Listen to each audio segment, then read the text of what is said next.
Slicing through the transit arteries of the major cities in the world runs another type of rail system. It's called a subway.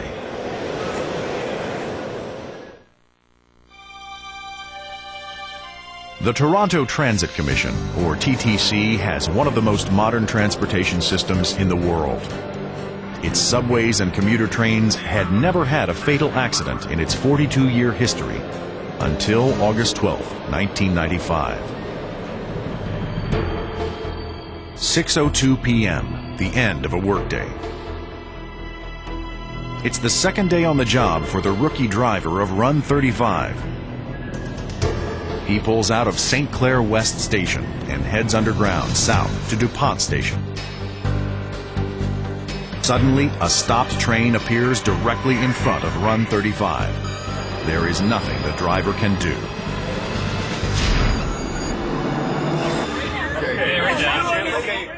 Within minutes of the crash, rescue crews arrived at the scene.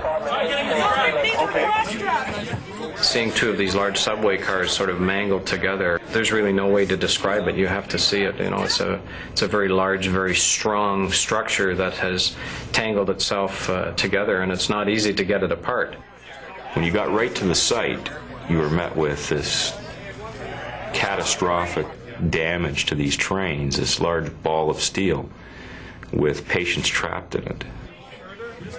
Many of the victims were freed quickly and transported to hospitals.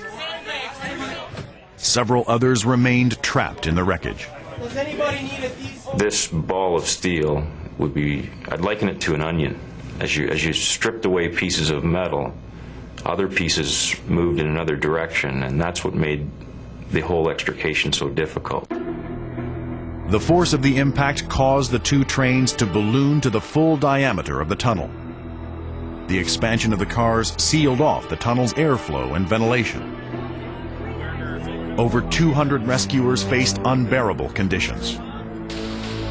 In temperatures that exceeded 100 degrees Fahrenheit, they were forced to crawl beneath the subway cars to reach the trapped passengers. I'd liken it to putting 12 to 20 rescue workers inside an 8x8 sauna and asking them to work for 8.5 hours in there with all their gear on. It was that tough for those people. Using power saws, rescue crews cut away the jagged metal of the crushed cars. Shearing the metal apart was a Herculean effort requiring surgeon-like delicacy. Cutting open one side of the train generated movement, jeopardizing the rescue of passengers trapped in other areas. As the rescue effort proceeded into the early hours of the morning, the accident claimed its first two victims. But one woman trapped in the crushed debris was still alive. Right now, there's one patient on the other side of the scene. Still trapped, but it was stable. There's one critical patient trapped, and the child is just... Okay. Rescue crews worked feverishly in the cramped conditions to free her.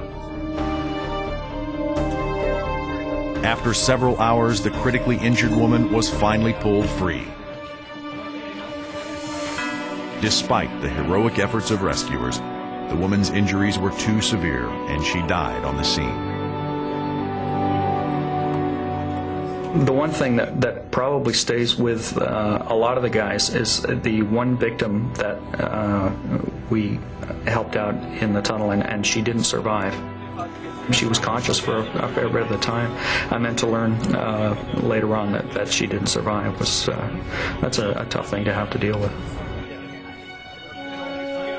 A total of 3 people died in the crash. 30 passengers and 3 train crew members were injured. The cause of the accident? A series of errors leading to a system-wide breakdown. No single person was responsible for this. It was a set of system-wide, built-in, latent errors which happened to coincide on this particular occasion in a collision. The TTC investigation determined the probable causes of the accident. Traveling at 35 miles an hour, the driver of Run 35 sped through 3 red signals before colliding with Run 34. But the accident wasn't caused by human error alone. A mechanical malfunction also occurred. When Run 35 went through the red signal lights, a trip arm safety device should have triggered the train's emergency braking system. When a signal light is red, the train stop arm is in the up position on the track. When the signal is green, the arm is down. If a train goes through a red signal, the stop arm trips a lever under the train, which should apply the brakes. In the case of Run 35, the trip arm failed to trigger the braking device. For the TTC, it was the single most gut-wrenching moment in the history of the Commission. It was something that this organization took very seriously. In fact, I think it's fair to say that it was the most tragic incident, and it's the incident that, above all else, in my experience, that's caused the TTC to examine itself and its role and its performance from top to bottom.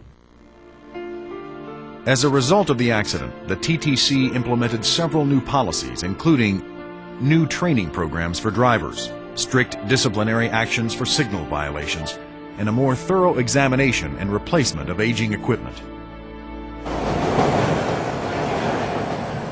While runaway subway and other passenger trains command attention because of the potential loss of life, they're not the only source of danger on the rails.